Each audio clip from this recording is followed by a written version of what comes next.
Continuing a conversation with U.S. Congressman Dana Rohrabacher, we were talking about the $4 billion of debt, Dana.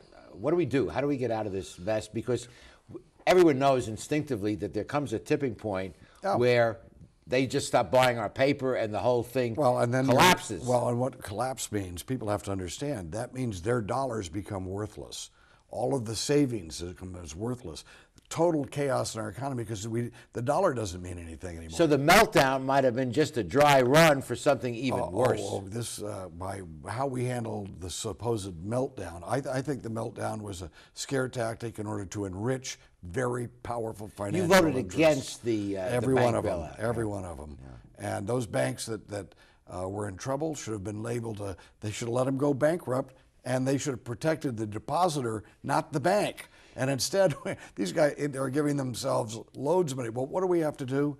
The bottom line, let's recognize that this didn't, number one, we just talked about foreign policy, how we wasted $1 trillion in Iraq, et cetera. Well, we can't garrison the world anymore. We've got to go to those policies that have drained us. We have not been developing our own energy resources. This administration is just as bad as any liberal Democrat anti-energy administration you can imagine. You've got we have not developed our own oil, our own gas, although we got it right offshore. We have not built one nuclear power plant. We haven't even built a hydroelectric dam in 30 years, much less an oil refinery. And we have an anti-energy policy. That helped. $1 trillion or $2 trillion sent overseas. That helped get us involved in this problem. Let's solve those problems. And illegal immigration, which is have millions of people coming in here, bidding down wages, so the government isn't getting as much money in tax revenue, as well as our people are not earning as high as wages. Wow, that's a lot to chew on. Yeah. But you're not concerned with like the Japanese nuclear meltdown? You favor more nuclear? I'm a senior member of the Science Committee. We now have new technology that is nuclear energy technology that cannot melt down, that cannot, in fact, it eats the waste from other reactors. We have all of the major problems and minor problems that were associated with nuclear energy 20 years ago are solved.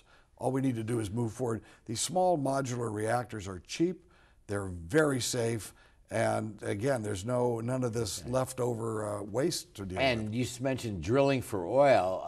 The show next week is going to deal with the BP oil disaster. I mean, that was an environmental catastrophe. No, it wasn't. No, it was bad. It was a bad thing. But I'm eating shellfish from the Gulf right now. And what catastrophe? I can't do it, I'm kosher. Okay, well, no, it was a bad thing to happen, and we got to do everything we can to prevent it, these things, and to punish the people specifically who caused this. Our president shut down offshore oil drilling for all the guys that were doing it right.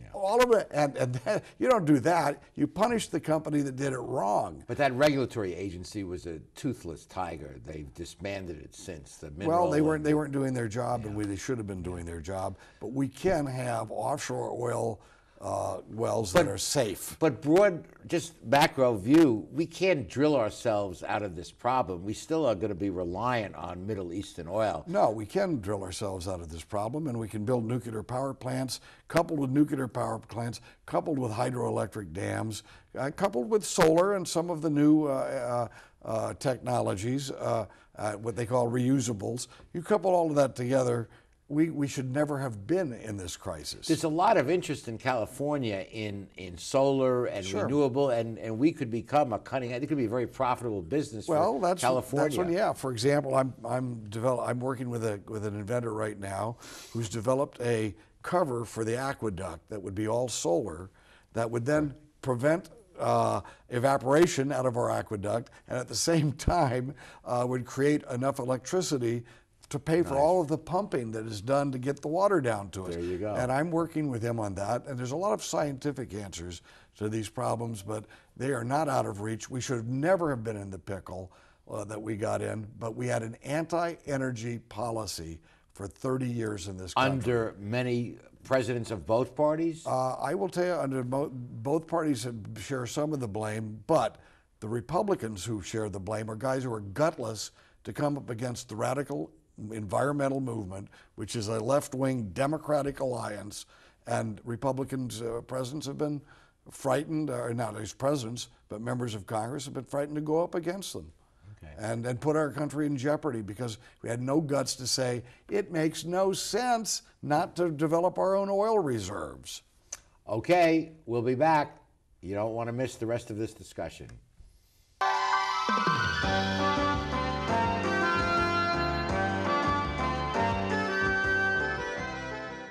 Continuing conversation with Congressman Rohrabacher, representing the 46th Congressional District. We're going to switch gears here for a few moments.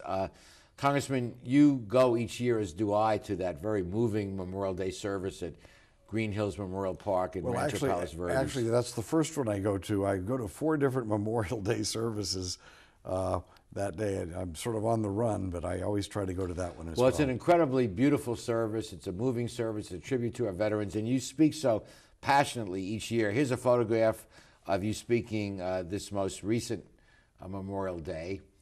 And as is appropriate, you speak about our freedoms and the debts we owe to the men and women who have served in the armed forces, and just share with us your thoughts.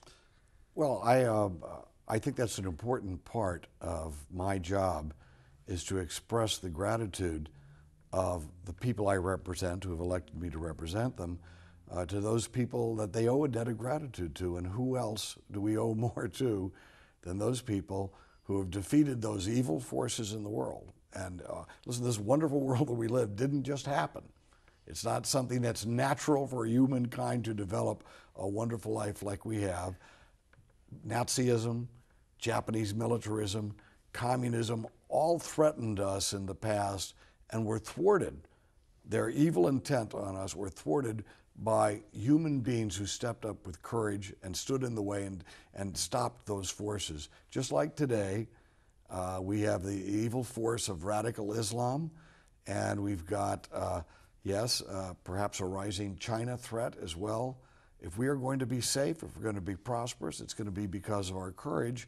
And how do we show the people who are defending us now? We honor those who defended us in the past. Well said. And the freedoms that we have, including the right to vote, we kind of take for granted. And it's not for granted. There was a lot of bloodshed to secure those freedoms. And sometimes we find that immigrants, legal immigrants who come to our country, appreciate those things. That is absolutely more than Americans do. That's absolutely the case. And you know what and as I've mentioned at the day is on Memorial Day, that if you are grateful for something, I have noted the relationship between happiness and gratitude.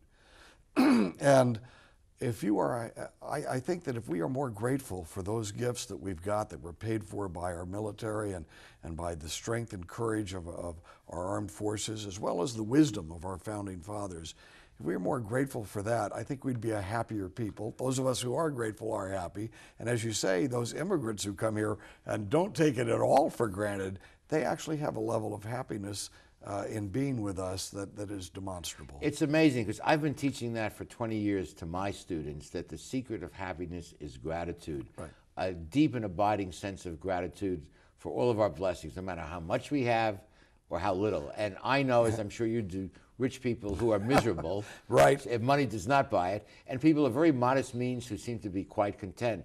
And I'm convinced the answer is this attitude of gratitude. Absolutely right.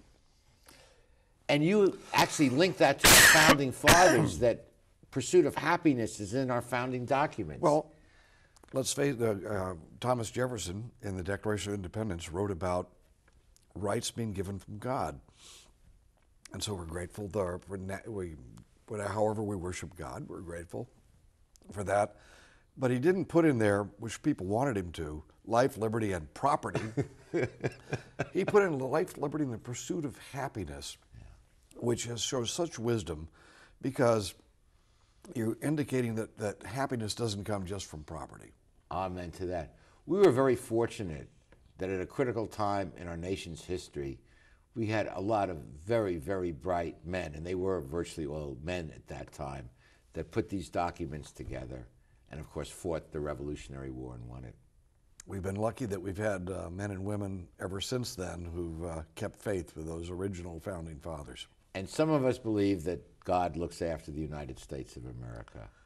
I think God places a responsibility on us, those of us who believe in God, to do what's right. And that strength and courage has given the United States of America the ability to thwart evil, whether it's Nazism, communism, Japanese militarism, radical Islam. We have been able to thwart that evil because of the strength that God has given us. Well said. We'll be back with the remaining portions of our show after these messages.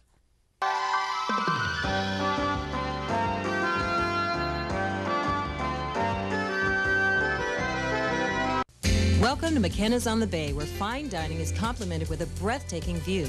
McKenna's is a restaurant of incredible ambiance, providing service and cuisine with style, class, and romance. The menu offers a variety of appetizers, serious seafood, prime steaks, an oyster bar, and specialty entrees for either lunch or dinner. McKenna's on the Bay features patio dining, nightly entertainment, and 2 banquet facilities. No matter what your occasion, McKenna's on the Bay is like being on vacation. Join us today at McKenna's on the Bay. Founded in 1976, Polly's Gourmet Coffee is Southern California's most complete gourmet coffee store. Polly's has the best tasting coffee, freshly roasted every day right in the store, plus a wide selection of teas, an in-house bakery, espresso bar, patio dining, and more. We also offer Wi-Fi, free internet access for all of our customers. Our nationwide clientele agree when it comes to coffee, there's only one name to remember: Polly's. 4606 East 2nd Street, welcoming you into Belmont Shore.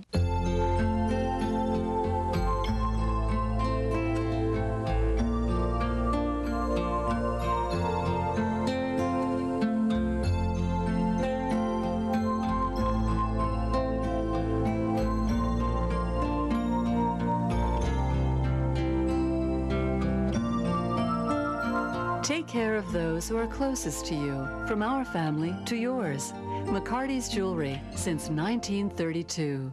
Thank you, Congressman, for joining us. I know you guys may be in session in August during your normal vacation because that debt limit thing may come up to bite us. But closing thoughts to our viewers. Well, we've got serious challenges, but our country has always had serious challenges. It looked a lot worse several times in our country's history. And we have 2 things, not only the spirit of our people, but 2 things that I think that are going to pull us out of this. Number one, we are a courageous people and we are an inventive people. And we have new technologies that will produce more wealth and help us work our way and produce more wealth our way out of this challenge that we've got. And it will also keep us safe from our enemies. So America's creativity and genius, whether it's new types of nuclear energy, new types of solar energy and things such as that, we've got new space capabilities. I am very confident that we can come out of this. Technology and freedom will save us as it has in the past. Congressman, thank you for that. Thank you for that optimistic note on the last show of our season and the beginning of our 20th anniversary season, and have a great summer. Thank you. And thank you for joining us. Please be with us next week for the next edition of Straight Talk. Good night, everyone. Straight Talk has been brought to you by Southern California Edison, the Press Telegram, and remember, Straight Talk is viewable worldwide 24/7 at straighttalktv.com.